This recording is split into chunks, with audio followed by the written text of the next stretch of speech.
This is a 1972 Honda QA50. This is where it all started for me. Me and my brother got one for Christmas in 1972.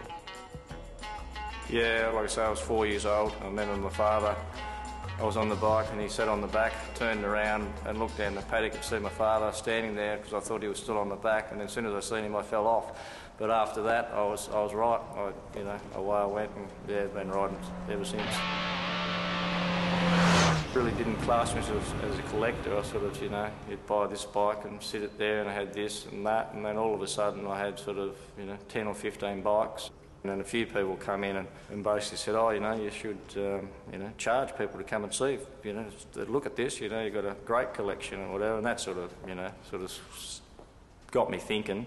Bring a few people and chased up a few bikes, just make sure you get enough, and then, built the museum here. Don't have any limitation on the bikes that I have in here, as long as it's, they're a rare-ish bike. But it doesn't matter if it's from the 1900s or from 2009. I bought a near new Honda CV 1100 RD in '85, which I still got that bike. It only made 2,500 on it.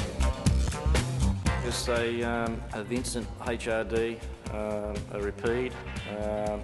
That's the sort of hovering around the $60,000–70,000 mark. I also have a Noriel in here, which is it's a Norton featherbed frame with a modified aerial square 4 engine, Jamaica front hub, Max tankers, and then everything else is sort of hand built on. My biggest love of bikes, I really like, say from the 1920s through to the 1950s. I think that's where there's a lot of classic nice style. I think from the 1960s through to the 70s there was a lot of ugly motorcycles built, like from the from the British stuff. Some people love them, but they don't do it to me. I'd rather the early stuff with you see moving valve springs and external push rods and stuff like that. They've got a lot of character with them.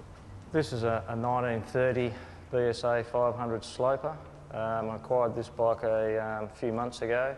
I've just had a guy from Sydney offer me a considerable amount of money to get the bike, but this is one I'm going to restore and keep for myself. This is a bike that I'm currently restoring, which is a 1973 Hodaka. They were made for the American market, reasonably popular in America, but they was never ever really hugely popular here in Australia. Everyone's coming in and said it's great and loving it, and getting emails from all over Australia, wanting parts and doing this and that. I picked up 3 full customer restorations in the first 4 months, so that's the way I hope to go, just to work on bikes all the time. It would be great.